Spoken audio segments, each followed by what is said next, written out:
Hello বন্ধুরা, তোমরা সবাই কেমন আছো? এই গরমের মধ্যে শিবা ভালো আছে, আমিও ভালো আছি। আজকে আমি তোমাদের সঙ্গে শেয়ার করবো আমার টক মিষ্টি আচার। তো তোমরা সবাই দেখতে থাকো। প্রথমে আমি আমগুলোকে কেটে নিলাম।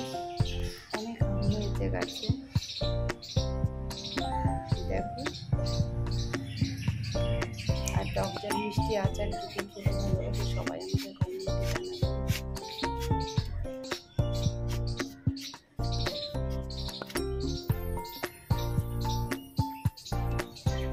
আমার তো খুব ভালো লাগে টক মিষ্টি আমের আচার।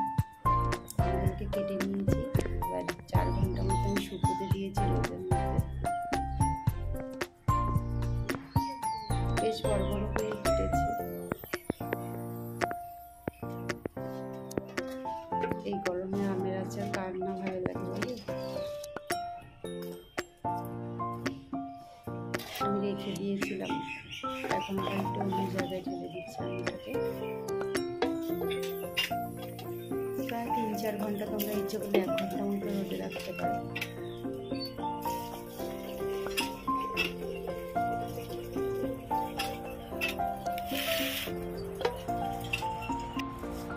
আর এখন আমি কেটে নিচ্ছি আখের গুড়।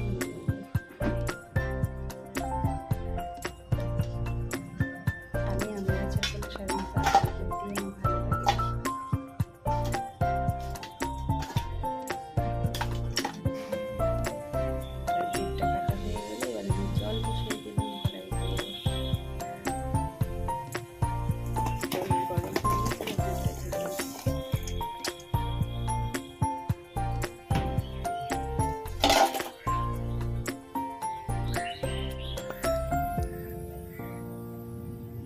গুড়টা গলে যাচ্ছে আস্তে আস্তে, কিছুক্ষণ অপেক্ষা করছি।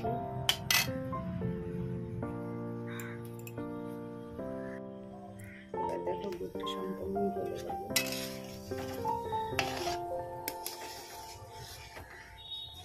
হালকা একটু একতার মতো হলে 2 আঙ্গুলের মাথা নিয়ে তখনই আমটা দিলে ভালো হয়। একটু আঠার মতো হয়ে যাবে, আর হাতের আঙ্গুল তার মতো হবে। জলে দিলে শক্ত শক্ত হয়ে যাবে, তখনই আম দেবে।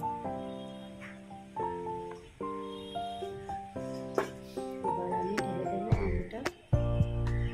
আমি কিন্তু আমটাকে আগে সেদ্ধ করে নিয়েছিলাম, সেদ্ধ করে জলটা ফেলে দিয়েছি।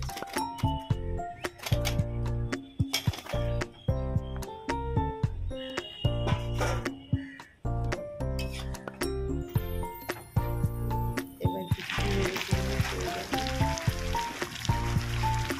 দুধটা খুব ভালো ছিল।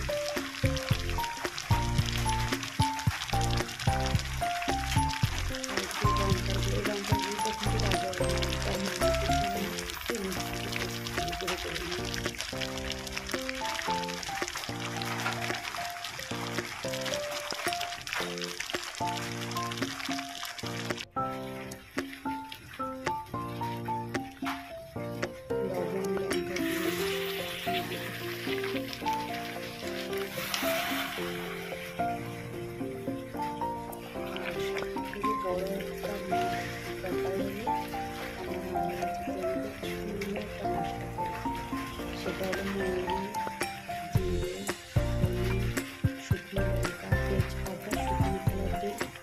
ওটা একটু মিক্সিতে গুঁড়ো নিয়েছি, এটা দিয়ে একটু ফুল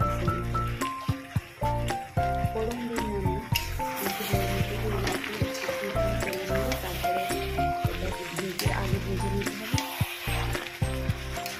তারপরে মিক্সিতে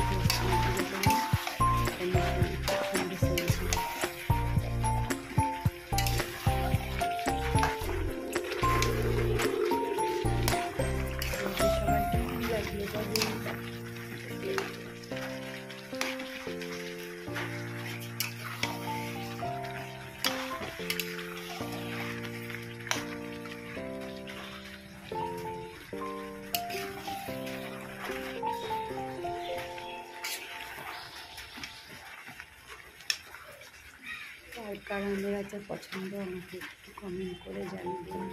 দেখো কি সুন্দর কালার এসছে।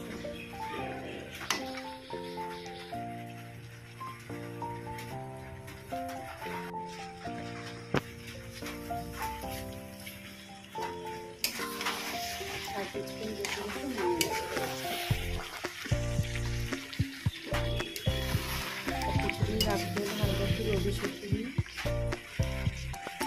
রেখে দেবে, তাহলে অনেকদিন থাকবে। আমার কাছে তো আচার অনেকদিন থাকে, দেখো কি সুন্দর লাগছে।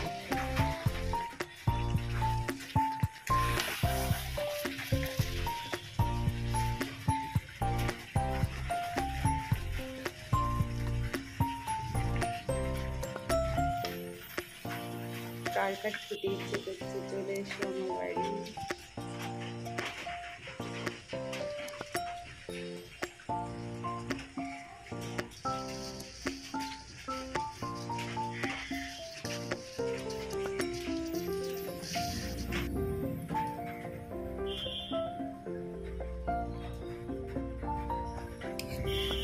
এই দেখো লাস্ট একটু রোদে শুকিয়ে